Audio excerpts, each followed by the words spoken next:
साहस सरोकार।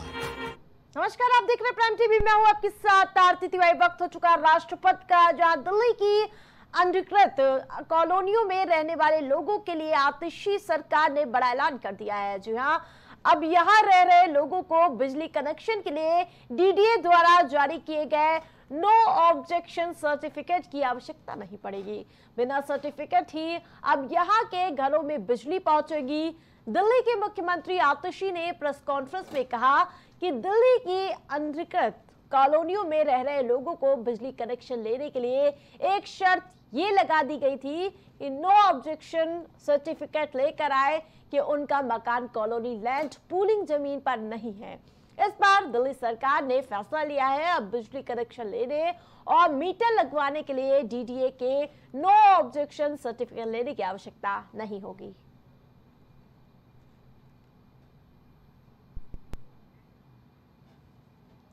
इजरायल के राजदूत रुवेन अजार आज अयोध्या दौरे पर आए, जहां उन्होंने राम जन्मभूमि मंदिर का दौरा किया।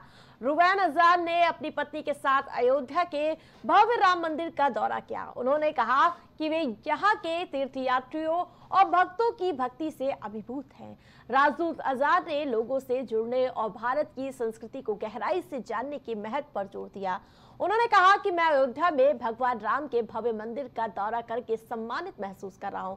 मैं यहां आने वाले तीर्थयात्रियों और भक्तों की संख्या देखकर आश्चर्यचकित हूं। आपको बता दें कि इससे पहले उत्तर प्रदेश के मुख्यमंत्री योगी आदित्यनाथ से लखनऊ में उन्होंने मुलाकात की थी अपने आवास पर, जहां इस मुलाकात के दौरान उत्तर प्रदेश सरकार ने पुलिस आधुनिकीकरण और ड्रोन रोधी तकनीकी में इजरायली तकनीक और विशेषज्ञता का इस्तेमाल करने में रुचि दिखाई, जबकि प्रदेश के बुनियादी ढांचे में सुधार में प्रभावित इजरायल ने राज्य की कंपनियों को उनके साथ काम करने के लिए आमंत्रित किया है।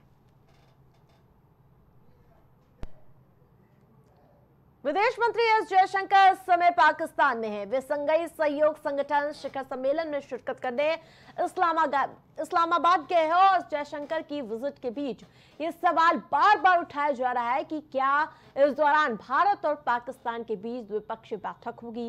इस दौरान पाकिस्तान विदेश मंत्री यानी कि विदेश कार्यालय के प्रवक्ता मुमताज जहरा बलोच में से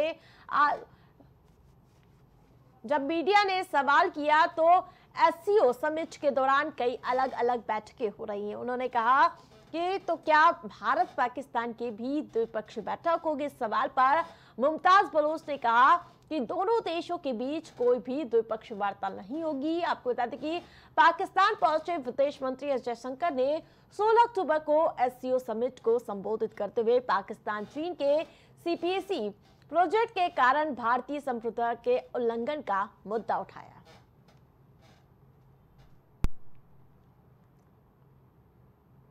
कनाडा के प्रधानमंत्री जस्टिन ट्रूडो ने सोमवार को भारत के खिलाफ जहर उगला है।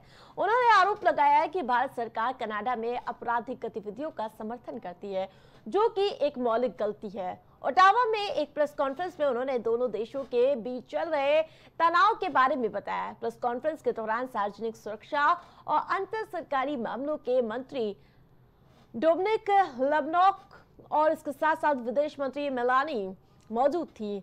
ट्रूडो ने आगे आरोप लगाते हुए कहा कि भारत सरकार ने कनाडाई लोगों के खिलाफ आपराधिक गतिविधियों का समर्थन करके मौलिक गलती की है और ट्रूडो ने दावा किया है कि भारत सरकार ने इस सोच का बुनियादी गलती की है कि वे कनाडाई धरती पर कनाडाई लोगों के खिलाफ आपराधिक गतिविधियों का समर्थन कर सकते हैं, चाहे ये हत्या हो या जबरन वसूली। ये बिल्कुल अस्वीकार्य है। ट्रूडो का कहना है कि तनाव के बावजूद वो भारत के साथ काम करने के लिए प्रतिबद्ध है।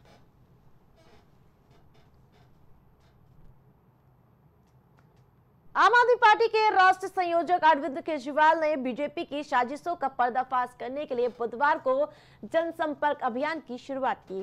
इसके तहत आप कार्यकर्ता 16 से 29 अक्टूबर तक उनके द्वारा दिल्ली के जनता के नाम लिखे पत्र को लेकर घर घर जाएंगे और केजरीवाल को जेल भेजने के पीछे का असल सच जनता को बताएंगे।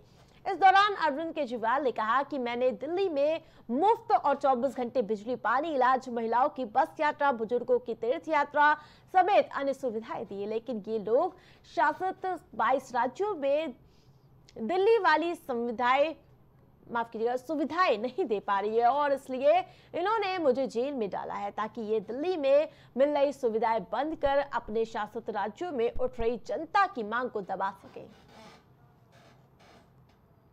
पंजाबी सिंगर सिद्धू मूसेवाला से लेकर एनसीपी नेता बाबा सिद्दीकी की हत्या में जो शूटर्स गिरफ्तार हुए उनमें से कई का कोई क्रिमिनल बैकग्राउंड नहीं था। हालांकि उनका लिंक लॉरेंस बिश्नोई गैंग से था। आखिर कैसे लॉरेंस गैंग इन शूटर्स को भर्ती करता है और कैसे उसका गैंग ऑपरेट करता है उसके बारे में आपको बताते हैं। जहां लॉरेंस बिश्नोई जुर्म की दुनिया का एक ऐसा नाम है जिसे सोशल मीडिया पर लाखों युवा फॉलो करते हैं। लॉरेंस बिश्नोई के हजारों वीडियो सोशल मीडिया पर अपलोड हैं। वो गैंग में ऐसे शूटर्स को भर्ती करता है जिन्होंने जुर्म की दुनिया में पहली बार कदम रखा हो। सिद्धू मूसेवाला हत्याकांड में शामिल नाबालिग शूटर जिसने मूसेवाला के शरीर में 6 गोलियां उतार दी थी, उस नाबालिग ने भी जुर्म की दुनिया में पहली हत्या की थी। सूत्रों की माने तो लॉरेंस बिश्नोई गैंग के देश के दर्जन भर राज्यों में 2000 से भी ज्यादा शूटर्स हैं, जिनमें से अधिकतर का कोई भी पहले क्रिमिनल रिकॉर्ड नहीं रहा है। नेशनल कॉन्फ्रेंस के नेता उमर अब्दुल्ला ने जम्मू कश्मीर के मुख्यमंत्री पद की शपथ ले ली है। सीएम के तौर पर उन्होंने दूसरी बार शपथ ली है। जी हां, आपको बता दें कि जम्मू कश्मीर के केंद्र शासित प्रदेश बनने के बाद वह सूबे के पहले मुख्यमंत्री बने, लेकिन उनकी सरकार में सहयोगी कांग्रेस शामिल नहीं हुई। मतलब राज्य में इंडिया की सरकार नहीं बनी। दोनों पार्टियां साथ मिलकर चुनाव लड़ी थी, तो फिर कांग्रेस सरकार में क्यों शामिल नहीं हुई? इसका जवाब है महाराष्ट्र और झारखंड के विधानसभा चुनाव। जी हां, कांग्रेस उमर अब्दुल्ला सरकार का हिस्सा नहीं बनी। उसकी वजह पार्टी चाहे जो बताए, लेकिन हकीकत में वजह महाराष्ट्र और झारखंड के विधानसभा चुनाव हो सकते हैं, क्योंकि बाद में पार्टी सरकार में शामिल हो जाए, लेकिन 2 अहम राज्यों के चुनाव से पहले नहीं। कारण ये कि अगर ये सरकार का हिस्सा बनती है तो दोनों राज्यों के विधानसभा चुनाव में बीजेपी को नेशनल कॉन्फ्रेंस के चुनाव घोषणा पत्र के बहाने से उसे घेरने का बड़ा मौका हाथ लग सकता है। इस बुलेटिन में मेरे साथ फिलहाल इतना ही। देखते रहिए प्राइम टीवी।